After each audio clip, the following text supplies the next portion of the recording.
Welcome to Gradient. Genetics of life എന്ന ചാപ്റ്ററിൻ്റെ അവസാനത്തെ ക്ലാസ്സാണ് ഇന്നത്തെ ക്ലാസ്. നമുക്ക് ഓൾറെഡി 1-2 ഭാഗങ്ങളായി. ഇന്നത്തെ ഒരു ക്ലാസ്സോടുകൂടി നമുക്ക് എന്ത് ചെയ്യാം, ഈ ഒരു ചാപ്റ്റർ കംപ്ലീറ്റ് ചെയ്യാം. കഴിഞ്ഞ ക്ലാസ്സിൽ നമ്മൾ എന്താ പഠിച്ചതെന്നുള്ള കാര്യം നിങ്ങൾക്ക് എല്ലാവർക്കും ഓർമ്മയുണ്ടാകുമെന്ന് വിശ്വസിക്കുന്നു. കാരണം അത് ഓർമ്മയുണ്ടെങ്കിൽ ഇന്ന് പറയുന്ന കാര്യങ്ങൾ തലയിൽ കയറുള്ളൂ. നമ്മൾ എന്താ കഴിഞ്ഞ ക്ലാസ്സിൽ പഠിച്ചത്? നമ്മൾ ആദ്യം പറഞ്ഞത് ഹെറിഡിറ്റിയെ പറ്റിയിട്ടും വേരിയേഷനെ പറ്റിയിട്ടുമാണ് അല്ലേ. അതായത് പാരൻസിൻ്റെ അതേ ഗുണങ്ങൾ കുട്ടികളിലേക്ക് കിട്ടാറുണ്ട്. അങ്ങനെ പാരൻസിൻ്റെ ഗുണങ്ങൾ അതേപടി കുട്ടികളിലേക്ക് കിട്ടുമ്പോൾ നമ്മൾ അതിനെ ഹെറിഡിറ്റി എന്ന് വിളിക്കും. എന്നാൽ ചില സമയത്ത് എന്ത് പറ്റും, പാരൻസിൻ്റെ അല്ലെങ്കിൽ പാരൻസിനുള്ള അതേ ഗുണങ്ങളല്ലാതെ വ്യത്യസ്തമായിട്ടുള്ള ക്യാരക്ടേഴ്സ് കുട്ടികളിലുണ്ടാകുമ്പോൾ നമ്മളതിനെ എന്ത് വിളിക്കും, വേരിയേഷൻ എന്ന് വിളിക്കും. അപ്പോൾ ഈ ജെനറ്റിക്സ് എന്ന് പറയുന്ന ബ്രാഞ്ച് ഓഫ് സയൻസ് സത്യത്തിൽ എന്തിനെ പറ്റിയിട്ടാണ് പഠിക്കുന്നത്? ഈ പറയുന്ന ഹെറിഡിറ്റിയെ പറ്റിയിട്ടും വേരിയേഷനെ പറ്റിയും പഠിക്കുന്ന ബ്രാഞ്ച് ഓഫ് സയൻസ് അല്ലെങ്കിൽ ബ്രാഞ്ച് ഓഫ് ബയോളജിയാണ് ജെനറ്റിക്സ് എന്ന് പറയുന്നത്. ഈ ജെനറ്റിക്സിൻ്റെ പിതാവ് എന്നറിയപ്പെടുന്ന വ്യക്തി ആരായിരുന്നു? Gregor John Mendel. അദ്ദേഹം ഗാർഡൻ പീ പ്ലാന്റ് അല്ലെങ്കിൽ ഫൈസം സാറ്റീവ എന്ന് പറയുന്ന ഗാർഡൻ പീ പ്ലാന്റ് നടത്തിയ എക്സ്പെരിമെൻറ്റിലൂടെയാണ് ഇങ്ങനെ ഒരു സംഭവം ഉണ്ടെന്നുള്ള കാര്യം നമ്മുടെ ശാസ്ത്രലോകം മനസ്സിലാക്കിയത് അല്ലേ. പക്ഷേ മനസ്സിലാക്കിയപ്പോഴത്തേക്കും വൈകിപ്പോയി. അദ്ദേഹം മരിച്ചതിന് ശേഷമാണ് എന്ത് ചെയ്യുന്നത്, ഹ്യൂഗോ ഡി വ്രീസും കാർൽ കോറൻസും അതുപോലെ തന്നെ എറിക് വോൺ ഷെർമാക്കും കൂടെ എന്ത് ചെയ്യുന്നത്, ഇത് ശാസ്ത്രീയമാണെന്നുള്ള കാര്യമൊക്കെ പ്രൂവ് ചെയ്തതും ജെനറ്റിക്സ് എന്ന് പറയുന്ന ഒരു ബ്രാഞ്ചിനെ പറ്റിയിട്ടൊക്കെ പഠിച്ചത്. അപ്പോൾ നമ്മുടെ മെൻ്റലിൻ്റെ എക്സ്പെരിമെൻറ്റുകളെ പറ്റിയാണ് നമ്മൾ കഴിഞ്ഞ ക്ലാസ്സിൽ പഠിച്ചത്. അതിൽ എന്തിനെ പറ്റിയാണ് പഠിച്ചത്? ഒരു ക്യാരക്ടർ, എന്താ മെൻ്റൽ പറഞ്ഞ കാര്യം എന്തായിരുന്നു? ഇപ്പോൾ ഒരു വ്യക്തി നമ്മളുണ്ടെന്ന് വിചാരിക്കുക. ഈ വ്യക്തിയുടെ പ്രത്യേകം ഒരു ഫാക്ടർ ഇദ്ദേഹത്തിനുണ്ടാവും അല്ലേ. ഇദ്ദേഹത്തിൻ്റെ ഒരു ഒരു ഒരു ക്യാരക്ടർ അല്ലേ, ഇദ്ദേഹത്തിൻ്റെ മുടിയുടെ നിറമായിക്കോട്ടെ എന്തോ ആയിക്കോട്ടെ, ഒരു ക്യാരക്ടർ അത് കൺട്രോൾ ചെയ്യുന്ന 2 ഘടകങ്ങൾ അദ്ദേഹത്തിനുണ്ടാകും. അതിനെ അദ്ദേഹം ഫാക്ടേഴ്സ് എന്ന് വിളിച്ചു അല്ലെ. എന്ത് വിളിച്ചു? ഫാക്ടേഴ്സ്, അല്ലെങ്കിൽ നമ്മളതിനെ എന്ത് വിളിച്ചു? അലീലീസ് എന്ന് വിളിച്ചു. ഈ 2 അലീലീസും കൂടെ ചേർന്നാണ് അദ്ദേഹത്തിന് ഒരു മനുഷ്യൻ്റെ ഇനി ഓർഗാനിസത്തിൻ്റെ എന്തെങ്കിലും സ്പെസിഫിക്കായ ഒരു ട്രേറ്റ് അല്ലെങ്കിൽ ഒരു ക്യാരക്ടർ കൺട്രോൾ ചെയ്യാനായിട്ട് അദ്ദേഹത്തിൻ്റെ DNA അല്ലെങ്കിൽ അദ്ദേഹത്തിൻ്റെ ഈ പറയുന്ന ക്രോമസോമിനകത്ത് പ്രത്യേക ഒരു ജീൻ, അന്ന് അദ്ദേഹത്തിന് ജീൻ എന്ന പേര് അറിയില്ലായിരുന്നു, അതുകൊണ്ട് എന്ത് വിളിച്ചു, ഒരു പ്രത്യേക ഫാക്ടേഴ്സ് ഉണ്ടാകും. അതായത് 2 ഫാക്ടേഴ്സ് ഉണ്ടാകും. അതിലൊന്ന് ഡോമിനൻറ്റും ഒന്ന് റിസസീവും ആയിരിക്കും എന്നാണ് മെൻ്റൽ പറഞ്ഞത്. ആ പറയുന്ന കാര്യത്തിനനുസരിച്ചായിരിക്കും. അതായത് നമ്മുടെ മെസ്സഞ്ചർ RNA വന്നിവിടെ നിൽക്കുമ്പോൾ ചോദിക്കും ഇവനെ എടുക്കണോ എന്ന്. അപ്പോൾ അതിലൊരുത്തൻ ഡോമിനൻ്റ് ആയിരിക്കും, അവൻ പറയും എന്നെ എടുത്താൽ മതി എന്ന് പറയും. അതനുസരിച്ചായിരിക്കും അവിടെ എന്തുണ്ടാവുന്നത്, പ്രോട്ടീൻ ഉണ്ടാവുന്നതെന്നൊക്കെ ഉള്ള കാര്യം നമ്മൾ കഴിഞ്ഞ ക്ലാസ്സിൽ പഠിച്ചു. അങ്ങനെ ഈ പറയുന്ന ഡോമിനൻ്റ് ആയിട്ടുള്ള ക്യാരക്ടർ എന്ത് ചെയ്യും, അവൻ്റെ ഓസ്പ്രിങ്ങിലോട്ട് ട്രാൻസ്ഫർ ചെയ്യും. പക്ഷേ അതിലൊരെണ്ണം ചിലപ്പോൾ എന്താകും, റിസസീവ് ആകും. ആ റിസസീവായ ക്യാരക്ടർ അതിന് തൊട്ട് അടുത്ത ജനറേഷനിൽ എക്സ്പ്രസ് ആവുകയും ചെയ്യും. നമ്മൾ പീ പ്ലാന്റ് പഠിച്ചു അല്ലേ. 2 ചെടികളെടുത്തു, ഒന്ന് ടോളും മറ്റൊന്ന് ഡോർഫും അല്ലേ. അദ്ദേഹം ഈ ടോൾ എന്ന് പറയുന്ന ട്രേറ്റിനെ കാണിക്കാൻ വേണ്ടിയിട്ട് ക്യാപിറ്റൽ T ആണ് ഉപയോഗിച്ചത്. എന്തുകൊണ്ടാണ് ഞാനിവിടെ 2T എഴുതിയത്? 2 അലീലുകളുണ്ട് ഈ ചെടിക്ക്. ഈ പറയുന്ന ഡോർഫിസത്തിനെ കാണിക്കാൻ സ്മോൾ t. എന്തുകൊണ്ടാണ് ഞാൻ 2T എഴുതിയത്? ഡോർഫായ ചെടിയിൽ എന്തുണ്ടാകും, ആ 2 അലീലുകൾ ഉണ്ടാകും. ഇത് പ്യൂർലി ഡോർഫ് ആയതുകൊണ്ട് 2 സ്മോൾ t ആയി. ഇത് പ്യൂർലി ടോൾ ആയതുകൊണ്ട് 2 എന്തായി, ക്യാപിറ്റൽ T ആയി. അങ്ങനെയുള്ളൊരു ചെടിയെ നമുക്ക് ക്രോസ് ചെയ്തപ്പോൾ നമുക്ക് F1 ജനറേഷനിൽ കിട്ടിയത് എന്തായിരുന്നു? കിട്ടിയത് ടോളായ ചെടിയായിരുന്നു. എന്തുകൊണ്ട്? ഈ ക്യാപിറ്റൽ ടിയും സ്മോൾ ടിയും എന്ത് പറ്റും, ഫ്യൂസ് ചെയ്യുന്ന സമയത്ത് ഒരു ക്യാപിറ്റൽ ടിയും ഒരു സ്മോൾ ടിയും ആയിരിക്കും വരുന്നത് അല്ലേ. കാരണം എന്താണ്, ഈ പറഞ്ഞ 2 ട്രേറ്റുകൾ ഉണ്ടെങ്കിലും ഈ ഗ്യാമേറ്റ് ഫോം ചെയ്യുന്ന സമയത്ത് അവരെന്ത് ചെയ്യും, പരസ്പരം സെപ്പറേറ്റ് ആവും. ടിയും ആവും, സ്മോൾ ടി ആവും. അതിൽ ഒരു ടിയും ഈ പറഞ്ഞ ഒരു സ്മോൾ ടിയും കൂടി ചേർന്നിട്ട് ഇങ്ങനെ ഒരെണ്ണം ഉണ്ടായി. പക്ഷേ ആ ചെടി എന്ന് പറയുന്നത് എന്താണ്, ടോളാണ്. കാരണം ക്യാപിറ്റൽ T സ്മോൾ ടിയേക്കാളും ഡോമിനൻ്റ് ആണ്. ഇനി അങ്ങനെയുള്ള ചെടികൾ നമ്മൾ സെൽഫ് പോളിനേറ്റ് ചെയ്തപ്പോൾ എന്താ പറ്റിയത്, ക്യാപിറ്റൽ T സ്മോൾ ടി ഉള്ള ചെടികളെയാണ് നമ്മൾ ഫോർമേറ്റ് ചെയ്തത്. അപ്പോൾ ഗ്യാമേറ്റ് ഫോം ചെയ്യുമ്പോൾ ക്യാപിറ്റൽ ടിയും സ്മോൾ ടിയും സെപ്പറേറ്റ് ആവും. ഈ ക്യാപിറ്റൽ ടിയും ഈ സ്മോൾ ടിയും സെപ്പറേറ്റ് ആവും നമ്മൾ പറഞ്ഞു. ഈ ക്യാപിറ്റൽ ടിയും കൂടി ചേർന്നിട്ട് TT ഉണ്ടാവും. ഇവനും കൂടി ചേർന്നിട്ട് ഇവനും കൂടി ചേർന്നിട്ട് എന്ത് പറ്റും, ക്യാപിറ്റൽ T സ്മോൾ ടി ഉണ്ടാവും. ഇവനും കൂടി ചേർന്നിട്ട് ക്യാപിറ്റൽ T സ്മോൾ ടി ഉണ്ടാവും. ഇവനും കൂടി ചേർന്നിട്ട് സ്മോൾ ടി ഉണ്ടാവും. അതായത് 3 ടോളായ ചെടിയും 1 ഡോർഫായ ചെടിയും 3:1 റേഷ്യോയിൽ നമുക്ക് എവിടെ കിട്ടും, F2 ജനറേഷനിൽ കിട്ടുമെന്ന് നമ്മൾ പഠിച്ചു. ഇത്രയും കാര്യങ്ങളാണ് നമ്മൾ പഠിച്ചത്. അതിന് അദ്ദേഹം ഫാക്ടേഴ്സുകൾ എന്ന് വിളിച്ചു. അത് ക്രോമസോം ന്യൂക്ലിയസിനകത്ത് കാണുമെന്ന് പറഞ്ഞു. അതിനല്ലെങ്കിൽ അലീലുകൾ എന്ന് വിളിച്ചു. എക്സ്പ്രസ് ആവുന്ന ക്യാരക്ടറിന് ഫീനോടൈപ്പും ആ ഫീനോടൈപ്പ് ഉണ്ടാകാനായ ജനറ്റിക് കോഡിനെ നമ്മൾ ജീനോടൈപ്പ് എന്നും വിളിച്ചു. ഇതൊക്കെയാണ് നമ്മൾ കഴിഞ്ഞ ക്ലാസ്സിൽ പറഞ്ഞത്. ഈ ഒരു ടേബിൾ ഇതുപോലെ പരീക്ഷയ്ക്ക് വരയ്ക്കാനായിട്ട് ചോദിക്കും. കംപ്ലീറ്റ് ചെയ്യാൻ നിങ്ങൾ അറിഞ്ഞിരിക്കണം എന്ന് വിശ്വസിക്കുന്നു. നിങ്ങൾക്ക് മനസ്സിലായി കാണുമെന്ന് വിശ്വസിക്കുന്നു. അങ്ങനെയാണെങ്കിൽ അദ്ദേഹം എന്ത് ചെയ്യാൻ പോവുകയാണ്? നെക്സ്റ്റ് സ്റ്റെപ്പായിട്ട് ഒന്നിലധികം ക്യാരക്ടേഴ്സിനെ ഒരേ സമയം എടുക്കാൻ പോവുകയാണ്. അതിനെ നമ്മൾ ഡൈ ഹൈബ്രിഡ് ക്രോസ് എന്ന് വിളിക്കും. എന്ത് വിളിക്കും?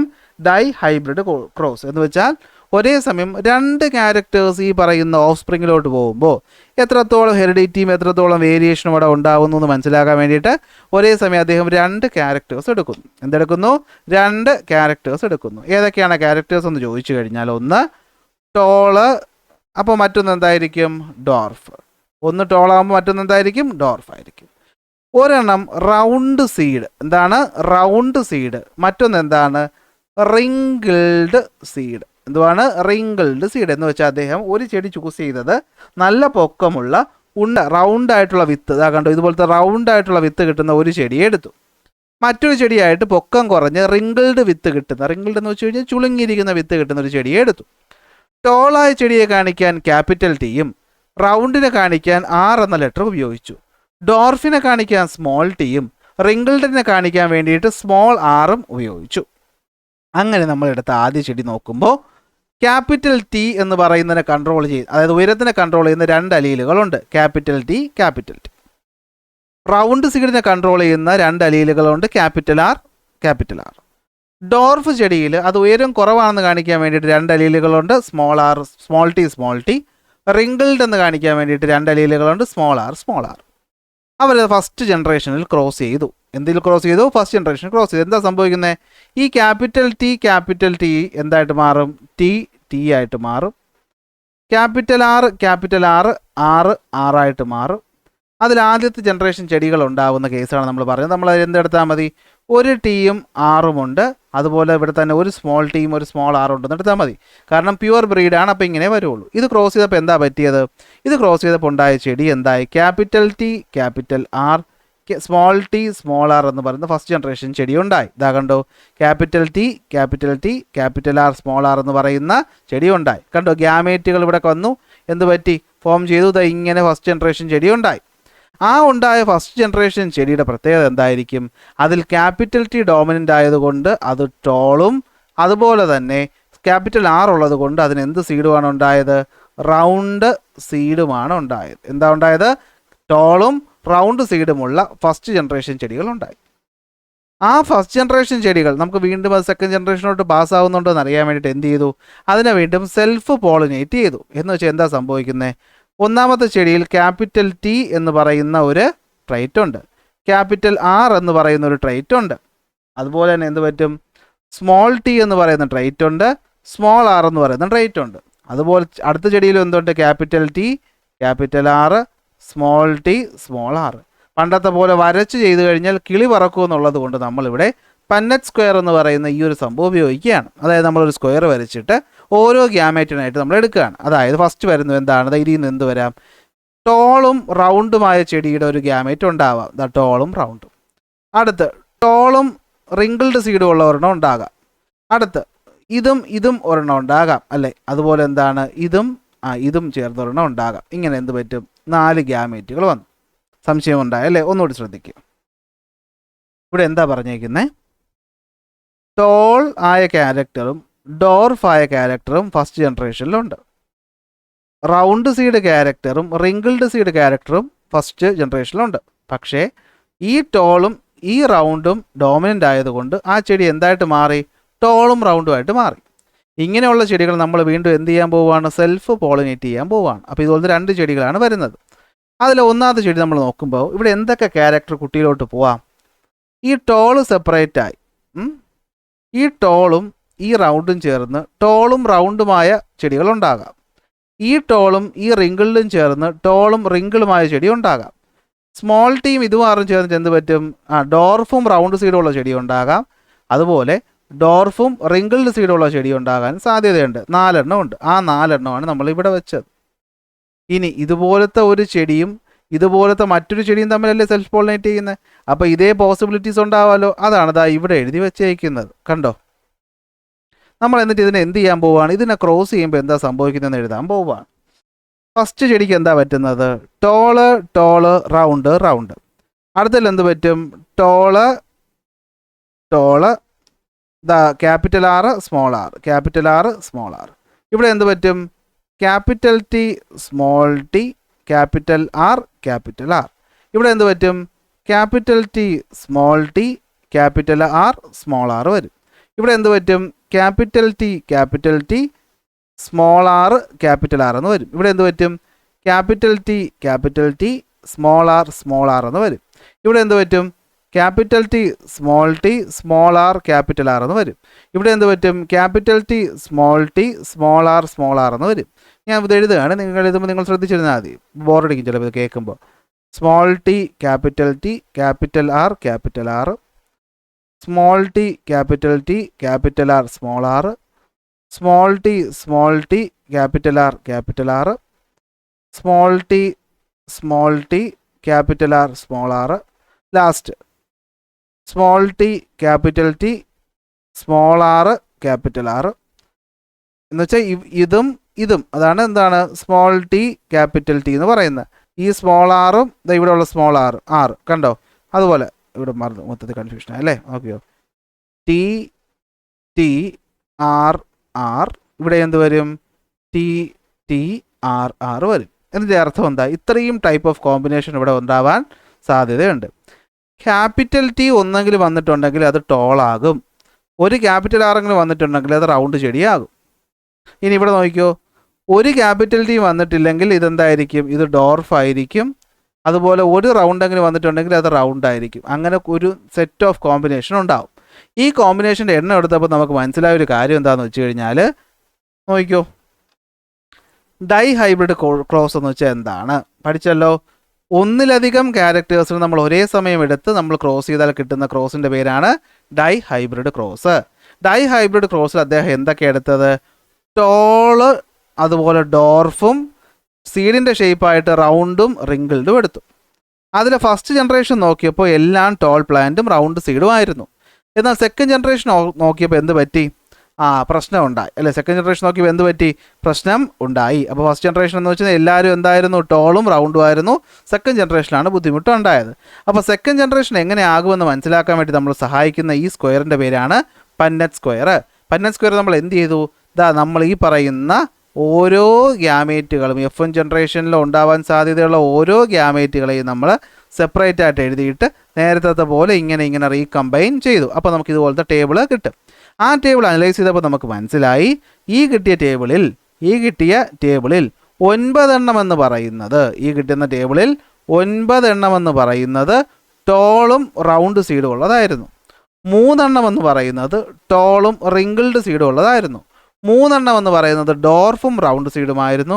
1 എണ്ണം എന്ന് പറയുന്നത് ഡോർഫും റിങ്കിൾഡ് സീഡുമായിരുന്നു. അതായത് ഇവിടെ ഓഫ്സ്പ്രിംഗ് ഉണ്ടായ ഈ പറയുന്ന രണ്ടാമത്തെ ജനറേഷൻ ഉണ്ടായ റേഷ്യോ എന്ന് പറയുന്നത് 9:3:3:1 എന്നാണ്.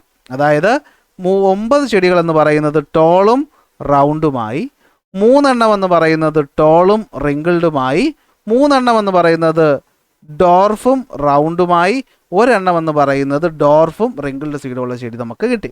അപ്പോൾ അതിൽ നിന്ന് നമുക്ക് എന്താ മനസ്സിലായെന്ന് വെച്ച് കഴിഞ്ഞാൽ, ഒരു ക്യാരക്ടർ എടുത്താൽ നമുക്ക് 3:1 റേഷ്യോയിലാണ് F2 ജനറേഷൻ കിട്ടിയത്. 2 എണ്ണം എടുത്തപ്പോൾ എത്ര പറ്റി? 9:3:3:1 റേഷ്യോ കിട്ടി. അതിൽ നിന്ന് നമുക്ക് മെൻ്റൽ മനസ്സിലാക്കിയ ഒരു കാര്യം എന്താണെന്ന് വെച്ച് കഴിഞ്ഞാൽ, നമ്മൾ എത്ര എണ്ണം വേണമെങ്കിലും എടുത്തോ, ഒന്നോ അതിലധികമോ ട്രൈറ്റുകൾ നമ്മൾ കമ്പൈൻ ചെയ്യുമ്പോൾ ശ്രദ്ധിക്കേണ്ട കാര്യം, ഓരോ ട്രൈറ്റും ഇൻഡിപെൻഡൻ്റ് ആയിട്ടാണ് നെക്സ്റ്റ് ജനറേഷനിലേക്ക് ഇൻഹെറിറ്റ് ചെയ്യുന്നത്. അതായത് അവിടെ എന്ത് നടക്കുന്നില്ല? മിക്സിങ് നടക്കുന്നില്ല. എന്ന് വെച്ചാൽ എന്താ ഇവിടെ ഉദ്ദേശിക്കുന്നത്? ടോൾ എന്ന് പറയുന്നത് സെപ്പറേറ്റ് ആയിട്ട് ടി ആയിട്ട് നിന്നു. സ്മോൾ ടി ഡോർഫ് എന്ന് പറയുന്നത് സെപ്പറേറ്റ് ആയിട്ട് നിന്നു. റൗണ്ട് സീഡ് എന്ന് പറയുന്നത് സെപ്പറേറ്റ് ആയിട്ട് നിന്നു. റിങ്കിൾ സീഡ് എന്ന് പറയുന്നത് സെപ്പറേറ്റ് ആയിട്ട് നിന്നു. ഇവർ തമ്മിൽ എങ്ങനെ വേണമെങ്കിലും എന്ത് ചെയ്യാം? ക്രോസ് ചെയ്യാം. അതായത് ജനറേഷൻ മാറുമ്പോൾ ഓരോ ട്രൈറ്റുകളും സെപ്പറേറ്റ് ആയിട്ടാണ് ഇൻഹെറിറ്റ് ചെയ്യുന്നത്. അതായത് ഓരോ ട്രൈറ്റുകളും എന്ത് പറ്റുന്നു? ചിലപ്പോൾ ഡോമിനൻ്റ് ആകാം, റിസസീവ് ആകാം, അത് കുഴപ്പമില്ല. അത് ഓരോന്നും സെപ്പറേറ്റ് ആയിട്ടാണ് എന്ത് ചെയ്യുന്നത്? ഓഫ് സ്പ്രിങ്ങുകളിലേക്ക് പോകുന്നത്. ഇതിനെയാണ് ലോ ഓഫ് ഇൻഡിപെൻഡൻറ്റ് അസോർട്ട്മെൻറ്റ് എന്ന് പറയുന്നത്. ഓരോ ട്രൈറ്റും ഇൻഡിപെൻഡൻ്റ് ആയിട്ടാണ് പോകുന്നത് എന്നർത്ഥം. എന്തായിട്ട് പോകുന്നത്? ഇൻഡിപെൻഡൻ്റ് ആയിട്ടാണ് പോകുന്നത് എന്നർത്ഥം. ഇതാണ് മെൻ്റൽ ലീവിൻ്റെ ഡൈ ഹൈബ്രിഡ് ക്രോസിൽ നടന്നത്. അപ്പോൾ ഒന്നും കൂടി ഒന്ന് മനസ്സിലാക്കാൻ പറയുകയാണ് എന്താണ് ഡൈ ഹൈബ്രിഡ് ക്രോസിൽ സംഭവിച്ചത്. ഡൈ ഹൈബ്രിഡ് ക്രോസിൽ അദ്ദേഹം 2 ചെടികളെ ക്രോസ് ചെയ്തു. പക്ഷേ ഒരേ സമയം അദ്ദേഹം 2 ക്യാരക്ടറുകൾ എങ്ങനെ പാസ് ചെയ്യുമെന്നാണ് നോക്കിയത്. അതിനുവേണ്ടി അദ്ദേഹം ടോളും ഡോർഫും റൗണ്ട് സീഡും റിങ്കിൾഡ് സീഡും വരുന്ന ചെടികളാണ് എടുത്തത്. ഒരു ചെടി എന്ന് വെച്ചാൽ അത് ടോളും റൗണ്ട് സീഡും, മറ്റൊന്ന് ഡോർഫും റിങ്കിൾഡ് സീഡും. അതിനെ ക്രോസ് ചെയ്തപ്പോൾ എക്സ്പെക്ട് ചെയ്ത പോലെ തന്നെ ഫസ്റ്റ് ജനറേഷനിൽ ഡോമിനൻ്റായ ടോളും അതുപോലെ ഡോമിനൻ്റായ റൗണ്ട് സീഡും കൂടെ ചേർന്ന് ടോളും റൗണ്ട് സീഡും ഉള്ള ചെടികളുണ്ടായി. പക്ഷേ സെക്കൻഡ് ജനറേഷൻ വന്നപ്പോഴാണ് എന്ത് പറ്റിയത്? സെൽഫ് പോളിനേഷൻ കാരണം ഒരുപാട് ടൈപ്പ് ഓഫ് കോമ്പിനേഷൻസ് ഇവിടെ കിട്ടി അല്ലേ. ടോളും റൗണ്ട് റൗണ്ട് സീഡുള്ള ചെടി കിട്ടാം, ടോളും റിങ്കിൾഡ് സീഡുള്ള ചെടി കിട്ടാം, ഡോർഫും റൗണ്ട് സീഡുള്ള ചെടി കിട്ടാം, ഡോർഫും റിങ്കിൾഡ് സീഡുള്ള ചെടിയും കിട്ടാം. സോ എത്ര എണ്ണം വെച്ച് കിട്ടുമെന്ന് അറിയാൻ വേണ്ടിയാണ് നമ്മൾ ഈ പന്നറ്റ് സ്ക്വയർ വരച്ചത്. അപ്പോൾ നമുക്കിവിടെ തന്നെ മനസ്സിലായൊരു കാര്യമാണ്, കണ്ടോ, ടോൾ എന്നത് സെപ്പറേറ്റ് ആയിട്ട് ഓരോ ചെടികളിലും വരുന്നുണ്ട്, അല്ലെങ്കിൽ ഡോർഫ് എന്ന് പറയുന്നത് സെപ്പറേറ്റ് ആയിട്ട് വരുന്നുണ്ട്, റൗണ്ട് സീഡ് എന്ന് പറയുന്നത് സെപ്പറേറ്റ് ആയിട്ട് വരുന്നുണ്ട്, റിങ്കിൾഡ് സീഡ് എന്ന് പറയുന്നത് സെപ്പറേറ്റ് ആയിട്ട് വരുന്നുണ്ട്. അപ്പോൾ ഈ 4 ക്യാരക്ടറും അവിടെ എന്ത് ചെയ്യുന്നുണ്ട്? സെക്കൻഡ് ജനറേഷനിൽ എക്സ്പ്രസ് ചെയ്യുന്നുണ്ട്. 4 ട്രൈറ്റും എന്ത് ചെയ്യുന്നുണ്ട്? സെക്കൻഡ് ജനറേഷൻ എക്സ്പ്രസ് ചെയ്യുന്നുണ്ട്. പക്ഷേ അത് എക്സ്പ്രസ് ചെയ്യുന്നതിൻ്റെ അളവിൽ വ്യത്യാസമുണ്ട്, അതേ ഉള്ളൂ. ഏതളവിൽ എക്സ്പ്രസ് ആവുന്നത്? 9:3:3:1 എന്ന അളവിലാണ് എന്ത് ചെയ്യുന്നത്? അവർ എക്സ്പ്രസ് ആവുന്നത് എന്ന കാര്യം മാത്രം മനസ്സിലാക്കുക. ഇത് വെച്ചാണ് മെൻഡൽ അദ്ദേഹത്തിൻ്റെ പോസ്റ്റുലേറ്റ് പറഞ്ഞത് 2ലധികം ട്രൈറ്റുകൾ കമ്പൈൻ ചെയ്യുമ്പോൾ ഓരോ ട്രൈറ്റും ഇൻഡിപെൻഡൻ്റ് ആയിട്ടാണ് അടുത്ത ജനറേഷനിലോട്ട് എന്ത് ചെയ്യുന്നത്? പോകുന്നത്. മിക്സിങ് നടക്കുന്നില്ല എന്ന് മനസ്സിലാക്കാം. ഓക്കെ ആണല്ലോ? ഇത്രയേ ഉള്ളൂ സംഭവം. മെൻഡലിൻ്റെ പരിപാടി തീർന്നു. പക്ഷേ പ്രശ്നം പറ്റി എന്താണെന്ന് വെച്ച് കഴിഞ്ഞാൽ മെൻഡലിന് കുറച്ചധികം കാര്യങ്ങൾ എക്സ്പ്രസ് ചെയ്യാൻ പറ്റിയില്ല. അതായത് ഒരു ചുവന്ന പൂവും അതുപോലെ തന്നെ ഒരു വൈറ്റ് പൂവും കൂടെ ക്രോസ് പോളിനേറ്റ് ചെയ്ത സമയത്ത് പിങ്ക് നിറത്തിലെ പൂ കിട്ടി. നമ്മൾ മെൻഡൽ പറഞ്ഞതനുസരിച്ച് ഇവിടെ ഒന്നുകിൽ അതെന്തായിരിക്കണം? റെഡ് പൂവായിരിക്കണം, അല്ലെങ്കിൽ അത് വൈറ്റ് പൂവായിരിക്കണം. ഇവിടെ അതിൻ്റെ ഇൻബിറ്റ്വീൻ ആയിട്ടൊരു സംഭവം കിട്ടി. ഇത് എന്തുകൊണ്ടാണ് സംഭവിച്ചതെന്ന് ചോദിച്ചപ്പോൾ മെൻഡലിൻ്റെ ഉത്തരവില്ല. കാരണം അദ്ദേഹം മരിച്ചു, അല്ലെങ്കിൽ അദ്ദേഹം ചിലപ്പോൾ പറയുമായിരുന്നു. സോ ആസ് ഓഫ് നൗ എന്താണ്? മെൻഡലിന് അത് പറയാനായിട്ട് സാധിച്ചില്ല. അപ്പോൾ അങ്ങനെ കുറച്ച് പ്രശ്നങ്ങൾ വന്നു. മാത്രമല്ല വേരിയേഷൻ എന്ന് പറയുന്നൊരു സാധനം, എന്തുവാണ്? വേരിയേഷൻ എന്ന് പറയുന്ന കാര്യം എങ്ങനെ ഉണ്ടാകുന്നു എന്ന് പറയാനും ആർക്കും സാധിച്ചില്ല, മെൻഡലിന് സാധിച്ചില്ല. അതാണ് മെൻഡലിൻ്റെ ലിമിറ്റേഷനായിട്ട് നമ്മൾ പറയുന്നത്. മെൻഡലിന് 2 ലിമിറ്റേഷനാണ് ഉള്ളത്. ഒന്ന് എന്താണ്? പലതരം ട്രൈറ്റുകളുണ്ട് എന്നുള്ള കാര്യം ആർക്ക് എക്സ്പ്ലെയിൻ ചെയ്യാൻ പറ്റിയില്ല? മെൻഡലിന് എക്സ്പ്ലെയിൻ ചെയ്യാനായിട്ട് പറ്റിയില്ല. നമ്മൾ പലതരം ഓർഗാനിസത്തിനെ പറ്റി പഠിച്ചപ്പോൾ എന്താ പറ്റിയത്? പലതരം നോൺ മെൻഡലിയൻ ഇൻഹെറിറ്റൻസുകൾ അവർ കാണിക്കാൻ തുടങ്ങി. അപ്പോൾ ഇതിനൊക്കെയാണ് ഉത്തരം കിട്ടാതെ വന്നത്. അപ്പോൾ നമുക്ക് എന്ത് നോക്കണം? മെൻഡൽ പറഞ്ഞതല്ലാതെ മറ്റ് രീതിയിൽ ഇൻഹെറിറ്റൻസ് നടക്കുമോ എന്നുള്ളത് നോക്കണം. നടക്കുമെന്ന് ചോദിച്ചാൽ ഉറപ്പായിട്ടും നടക്കും. എന്തൊക്കെയാണെന്ന് നമുക്ക് നോക്കാം. ഒരു 4 എണ്ണമാണ് നമുക്ക് പഠിക്കാനായിട്ട് ഉള്ളത്. നോക്കിയേ, എന്താണ് നോൺ മെൻഡലിയൻ ഇൻഹെറിറ്റൻസ് എന്ന് വെച്ചാൽ? Not all trait follow Mendel's simple law of dominance അല്ലേ. ഈ പറഞ്ഞ ലോ ഓഫ് ഡോമിനൻസ് പീ പ്ലാന്റിൽ ഓക്കെ ആയിരുന്നു, പക്ഷേ നമ്മുടെ ചുറ്റുമുള്ള ഈ വൈവിധ്യമായിട്ടുള്ള എല്ലാ മൃഗങ്ങൾക്കും ഒന്നും അത് ആപ്ലിക്കബിൾ അല്ലായിരുന്നു. അതായത് some trait show pattern that are more complex അല്ലെ, കുറച്ചുകൂടി പ്രശ്നമായിട്ടുള്ള കോംപ്ലക്സ് ആയിട്ടുള്ള ട്രൈറ്റുകൾ കാണിക്കാറുണ്ട്. അതിനെയാണ് നമ്മൾ എന്ത് വിളിക്കുന്നത്? Non Mendelian pattern of inheritance എന്ന് വിളിക്കുന്നത്. നമ്മൾ എന്ത് വിളിക്കുന്നു? Non Mendelian pattern of inheritance എന്ന് വിളിക്കുന്നു.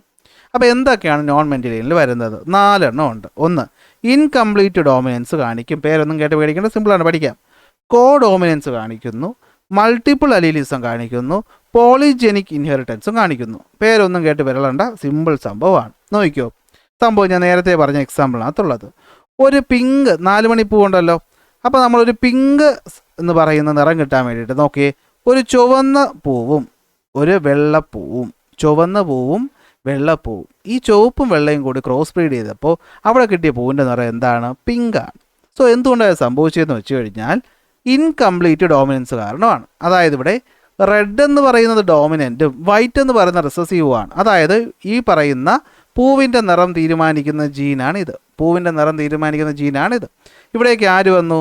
മെസ്സഞ്ചർ RNA വന്നു. എന്നിട്ട് ചോദിച്ചു, പൂവിൻ്റെ നിറം ഏത് തീരുമാനിക്കണം? അപ്പോൾ റെഡ് പറയും, എൻ്റെ ഞാൻ ഉണ്ടാക്കുന്ന പൂവാണ്, റെഡ് മതി. വൈറ്റ് പറയും, ഞാൻ ഉണ്ടാക്കുന്ന പൂവാണ്, വൈറ്റ് മതി. റെഡിന് വൈറ്റിനെ പറഞ്ഞു നിർത്താനുള്ള കഴിവില്ലാത്തതുകൊണ്ട് അവർ പറഞ്ഞു, എന്നാൽ കുറേ റെഡും എടുത്തോ, നീ കുറേ വൈറ്റും എടുത്തോ. റെഡും വൈറ്റും കൂടെ ചേരുമ്പോൾ നിറം എന്തായിട്ട് മാറി? പിങ്കായിട്ട് മാറി. mRNA നേരെ റൈബോസോമിൽ പോയിട്ട് പറഞ്ഞു, റൈബോസോമേ നീ ഉണ്ടാക്കിക്കോ, കുറച്ച് വൈറ്റും കുറച്ച് പിങ്കും കൂടി ചേർത്ത് ഉണ്ടാക്കിക്കോ. അപ്പോൾ എന്ത് പറ്റി? പൂവിൻ്റെ നിറം പിങ്കായിട്ട് മാറി. അപ്പോൾ ഒന്നും മറ്റൊന്നിനെ പൂർണ്ണമായി ഡോമിനേറ്റ് ചെയ്തില്ല. So it is called incomplete dominance. സെറ്റല്ലേ? അടുത്ത കേസ് എന്ന് വെച്ചാൽ കോ ഡോമിനൻസ് ആണ്. എന്തുവാണ്? കോ ഡോമിനൻസ്. കോ ഡോമിനൻസ് എന്ന് വെച്ചാൽ എന്താണ്? രണ്ടുപേരും അതുപോലെ തന്നെ രണ്ടുപേരും മ്യൂച്വലി എന്ത് ചെയ്യുന്നു? എക്സ്പ്രസ് ചെയ്യുന്നു. ഉദാഹരണം പശു. അതായത് പശുവിൻ്റെ തോലിൻ്റെ നിറം തീരുമാനിക്കാനുള്ള mRNA എന്ത് ചെയ്യാണ്? വന്ന് നിൽക്കുകയാണ്. അത് ആരെടുത്ത് പോയി? അത് തീരുമാനിക്കുന്ന ജീനിൽ പോയപ്പോൾ അവിടെ വൈറ്റും ഉണ്ട് ബ്രൗണും ഉണ്ട്. ഓക്കെ, വൈറ്റും ഉണ്ട് ബ്രൗണും ഉണ്ട്. എക്സാമ്പിൾ ഇവിടെ ബ്രൗൺ ആണോ റെഡ് ആണോ കൊടുത്തേക്കുന്നത്? വൈറ്റും ഉണ്ട് ബ്രൗണും ഉണ്ട്.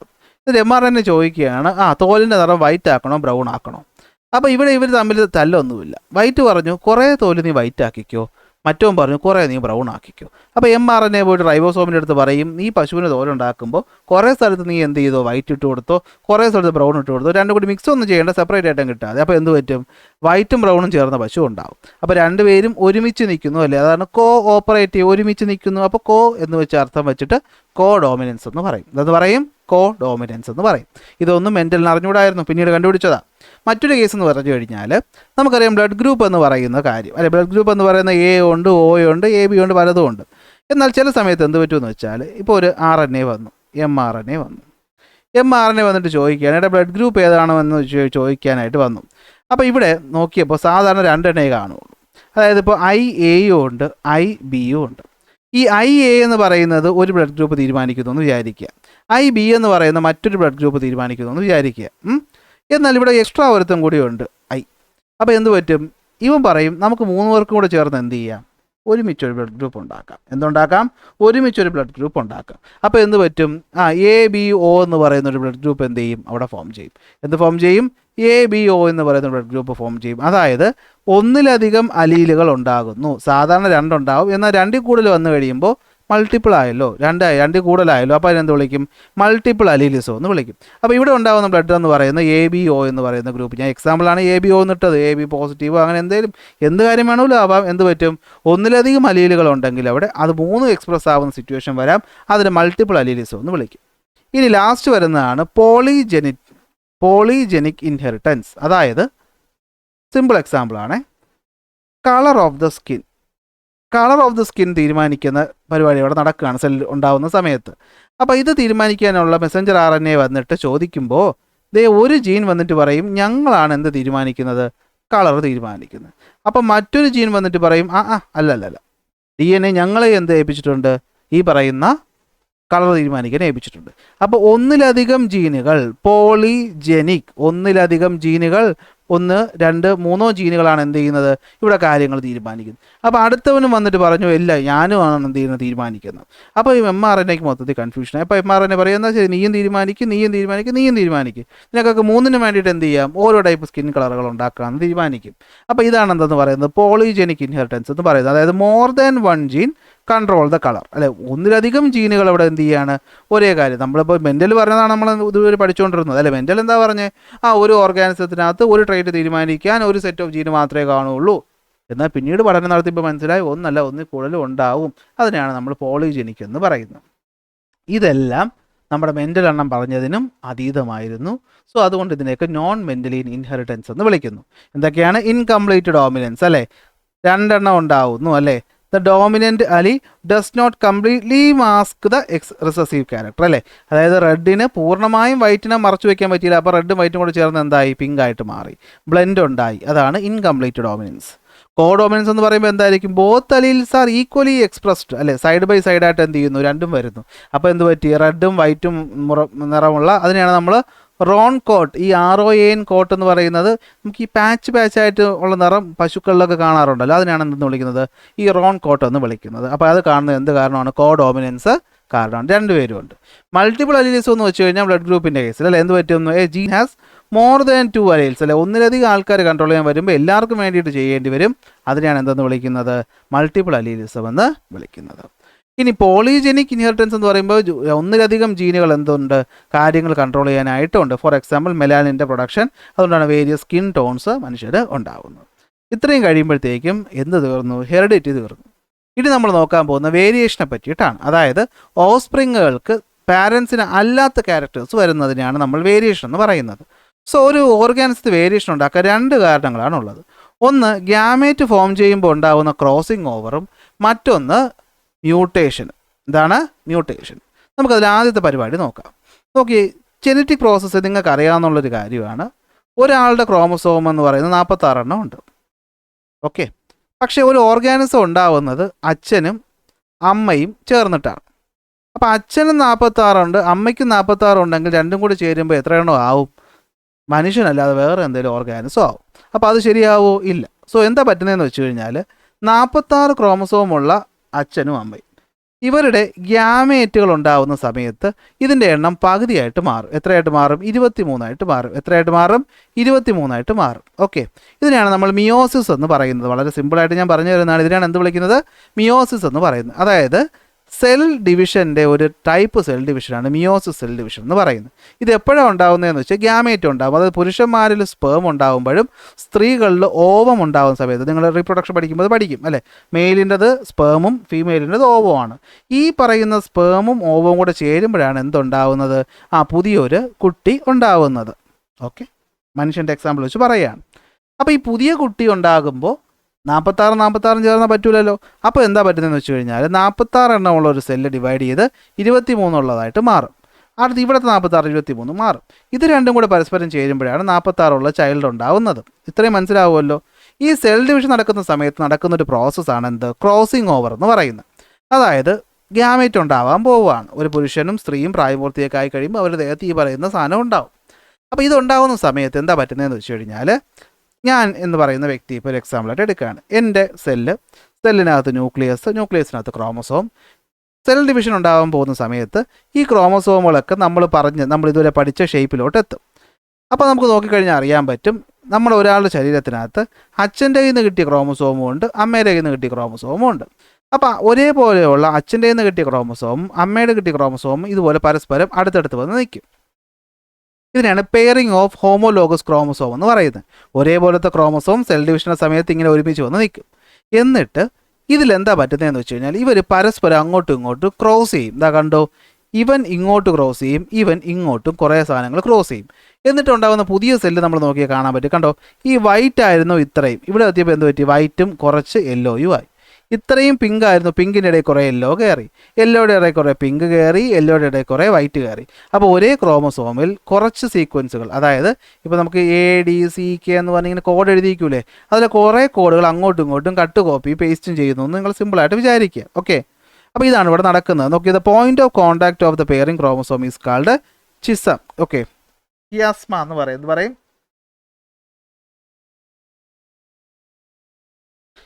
ഇപ്പോൾ എന്ത് പറയും നോക്കിയോ, ഈ പറയുന്ന രണ്ട് ക്രോമസോമുകൾ പരസ്പരം ക്രോസ് ചെയ്യുന്ന സമയത്ത് നമ്മൾ എന്ത് വിളിക്കും? അതിനെ ചിയാസ്മ എന്ന് വിളിക്കും. എന്ത് വിളിക്കും? ചിയാസ്മ എന്ന് വിളിക്കും. ഉച്ചാരണത്തിൽ തെറ്റിയിട്ടുണ്ടെങ്കിൽ ക്ഷമിക്കണം. ഓക്കെ, അപ്പോൾ സംഭവം ഇത്രയേ ഉള്ളൂ. അച്ഛൻ്റെ ക്രോമസോം ഇങ്ങനെ ഇരിക്കുകയായിരിക്കും, ഒരു സെല്ലിനകത്ത് നടക്കുന്ന കാര്യമാണ്. അതേപോലെ ഐഡൻറ്റിക്കലായിട്ടുള്ള എന്തുണ്ടാകും? അമ്മയുടെ ഒരു ക്രോമസോമും നമ്മുടെ കയ്യിൽ ഉണ്ടാകും, അമ്മയുടെ ഒരു ക്രോമസോമും നമ്മുടെ കയ്യിൽ ഉണ്ടാകും. ഈ പറയുന്ന സെൽ ഡിവിഷൻ ആകുന്ന സമയത്ത് ഒരേപോലത്തെ ഐഡൻറ്റിക്കൽ ഹോമോലോഗസ് പെയറുകൾ പരസ്പരം എന്ത് ചെയ്യും? ഇങ്ങനെ അടുത്തടുത്ത് വന്നിട്ട് ഇവൻ്റെ ഈ ഒരു പീസ് കട്ട് ചെയ്ത് ഇവന് കൊടുക്കും, എന്നിട്ട് ഇവൻ്റെ പീസ് കട്ട് ചെയ്ത് ഇവന് കൊടുക്കും. ഇത് അങ്ങോട്ടും ഇങ്ങോട്ടും കുറച്ച് ജീനുകൾ മാറും. അപ്പോൾ ജനറ്റിക് കോഡ് എഴുതി വെച്ചേക്കുന്ന കോഡിൽ കുറച്ച് സാധനങ്ങൾ പുതുതായിട്ട് ആഡ് ചെയ്യും. അങ്ങനെ ഉണ്ടാകുമ്പോഴാണ് എന്തുണ്ടാവുന്നത്? ഓഫ് സ്പ്രിങ്ങിൽ വേരിയേഷൻ ഉണ്ടാകുന്നത്. ഞാൻ എക്സാമ്പിൾ വെച്ച് പറയാം. അച്ഛന് ചുരുളൻ മുടിയാണ് ഉണ്ടായത്, കേളി ഹെയർ ആണ് ഉണ്ടായത്. അമ്മയ്ക്ക് ലോങ് മുടിയാണ് ഉണ്ടായത്. ഈ കേളി ഹെയറും ലോങ് ഹെയറും കൺട്രോൾ ചെയ്യുന്ന ജീനുകളാണ് ഇവിടെ അങ്ങോട്ടും ഇങ്ങോട്ടും മ്യൂട്ടേറ്റ് ചെയ്തതെങ്കിൽ ചിലപ്പോൾ എന്ത് പറ്റും? ഈ പറയുന്ന കേളിയും അല്ല ലോങ്ങും അല്ല, രണ്ടും കെട്ടൊരു ടൈപ്പ് മുടിയായിരിക്കും ആർക്ക് വരുന്നത്? കുട്ടിക്ക് വരുന്നത്.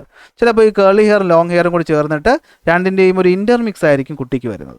അപ്പോൾ അച്ഛന് കേളി അമ്മയ്ക്ക് ലോങ്, രണ്ടുപേർക്കും ഇല്ലാത്തതാണ് ഈ പറയുന്ന രണ്ടിനും ഇൻ ബിറ്റ്വീൻ ആയിട്ടുള്ളൊരു സ്വഭാവം. അതായത് പാർക്കിട്ട് കുട്ടിക്കിട്ട്. കാരണം എന്താണ്?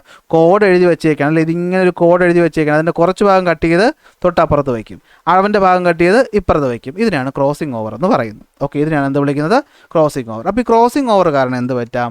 ഈ കുട്ടികളിൽ ഈ പറയുന്ന വേരിയേഷൻ ഉണ്ടാവും. നേരത്തെ ഞാൻ പറഞ്ഞ എക്സാമ്പിൾ നമ്മുടെ നോൺ മെൻ്റലി ഇൻഹെറിറ്റൻസ് ഫുള്ള് ഞാനൊരു ടേബിൾ ഇവിടെ കൊടുത്തിട്ടുണ്ട്, നിങ്ങൾക്ക് പഠിക്കാൻ എളുപ്പത്തിൽ. അപ്പോൾ ഇനി ജനറ്റിക് പ്രോസസ്സിലെ വേരിയേഷനാണ് പറയുന്നത്. രണ്ട് രീതികളുണ്ടാകും. ആദ്യത്തെ പ്രോസസ്സാണ് ക്രോസിംഗ് ഓവർ. എന്താണ് crossing over? Crossing over is the exchange of genetic material. Genetic material ആണല്ലോ DNA എന്ന് പറയുന്നത്, അതിൻ്റെ എക്സ്ചേഞ്ച് ആണ്. ആർക്ക്? Between the homologous chromosome during meiosis.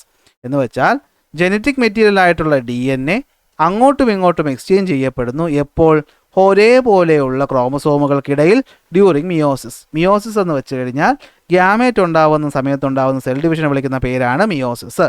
എന്താ സംഭവിക്കുന്നത് നോക്കിക്കോ. മിയോസിസ് നടക്കും. The process of forming sex cell അല്ലെ, സ്പെർമും എഗ്ഗും ഉണ്ടാകുന്ന പ്രോസസ്സാണ് മിയോസിസ് എന്ന് പറയുന്നത്. ഹോമോലോഗസ് ക്രോമസോമിനകത്ത് എന്ത് പറ്റുന്നു, part of the chromatid break ചെയ്തിട്ട് പരസ്പരം പ്ലേസസ് എന്ത് ചെയ്യുന്നു, അങ്ങോട്ടും ഇങ്ങോട്ടും സ്വിച്ച് ചെയ്യുന്നു. അങ്ങനെ പുതിയ കോമ്പിനേഷൻ ഓഫ് ജീൻ ഉണ്ടാകുന്നു. ഇതാണ് ജനറ്റിക് വേരിയേഷൻ്റെ കാരണമാവുന്നത്. അതായത് ഒരേപോലത്തെ സിബ്ലിങ്സ് അല്ലെ, ഒരേ അച്ഛൻ്റെ അമ്മയുടെ സിബ്ലിങ്സ് വ്യത്യസ്തമായിട്ട് കാണപ്പെടുന്നതിൻ്റെ കാരണം അതുകൊണ്ടാണ്. കാരണം ഒരാൾ ആദ്യത്തെ കുട്ടി ഉണ്ടായപ്പോൾ നടന്ന ക്രോസിംഗ് ഓവർ പോലെ ആയിരിക്കണമെന്നില്ല രണ്ടാമത്തെ കുട്ടി ഉണ്ടായപ്പോൾ നടന്ന ക്രോസിംഗ് ഓവർ. അതുകൊണ്ട് അനിയൻ ചേട്ടനും അല്ലെ ഒരേ അച്ഛൻ്റെ അമ്മയുടെ മക്കൾ രണ്ട് രീതിക്ക് കാണപ്പെടുന്നത്. ചിലപ്പോൾ കുറേ ക്യാരക്ടേഴ്സ് ഒരുപോലെ ആയിരിക്കാം, കുറേയൊക്കെ എന്ത് ചെയ്യുക മാറ്റം വരുന്നതും ഇതിൻ്റെ വ്യത്യാസമായിരിക്കാം. നമ്മുടെ പോപ്പുലേഷനിൽ ഈ പറയുന്ന വ്യത്യസ്തത ഉണ്ടാകുന്നതിൻ്റെ കാരണം ഈ പറയുന്ന ക്രോസിംഗ് ഓവർ ആണ്. സെറ്റല്ലേ? ലാസ്റ്റ് ഭാഗം ഇനി മറ്റൊരു രീതിയിൽ നടക്കാം, അതിനെ മ്യൂട്ടേഷൻ എന്ന് വിളിക്കും. അതായത് ഒരു ജനറ്റിക് കോഡ് എഴുതിയപ്പോൾ ചില കാരണങ്ങൾ കൊണ്ട് ഈ കോഡിൽ എന്ത് പറ്റാം, മാറ്റങ്ങൾ സംഭവിക്കാം. എന്തൊക്കെ കൊണ്ട്? എററിനെയാണ് നമ്മൾ ഈ മാറ്റം എന്ന് ഉദ്ദേശിക്കുന്നത്. എന്തൊക്കെ കൊണ്ട് സംഭവിക്കാം? ചില കെമിക്കലുകളുടെ ഉപയോഗം കൊണ്ട്, നമ്മൾ റേഡിയേഷൻ ഉണ്ടാകുന്നതുകൊണ്ട്. നമ്മൾ ആറ്റം ബോംബ് പൊട്ടിയപ്പോൾ റേഡിയേഷൻ ഉണ്ടായി എന്നൊക്കെ പറയുന്നില്ലേ? ഈ റേഡിയേഷൻ ഉണ്ടാകുന്നതൊക്കെ കൊണ്ട് എന്ത് സംഭവിക്കാം, മ്യൂട്ടേഷൻ സംഭവിക്കാം. നല്ല രീതിയിലും ഇത് സംഭവിക്കാം, മോശം രീതിയിലും ഇത് സംഭവിക്കും. അപ്പോൾ എന്താ മ്യൂട്ടേഷൻ എന്ന് വെച്ച് കഴിഞ്ഞാൽ സഡൻ ഹെറിറ്റബിൾ ചേഞ്ച്. ഡെഫിനിഷൻ പഠിച്ചോളാം. എന്താ mutation? Mutation is the sudden heritable change in the genetic constitution of N organism.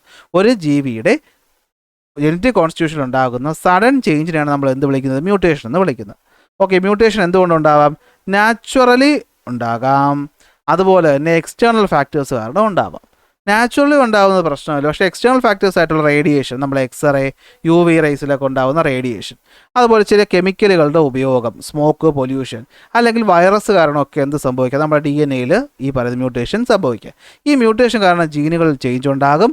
അത് കാരണം എന്ത് പറ്റും, നമ്മുടെ ജനറ്റിക് മേക്കപ്പ് തന്നെ മാറാം. നമ്മൾ പഠിച്ചിട്ടുണ്ട് ആറ്റം ബോംബ് പൊട്ടി ഹിരോഷിമയിലും നാഗാസാക്കിയിലും പിന്നീട് ജനിക്കുന്ന കുട്ടികൾക്ക് അംഗവൈകല്യങ്ങളും കാര്യങ്ങളൊക്കെ ഉണ്ടാകുന്നത് എന്തുകൊണ്ടാണ്?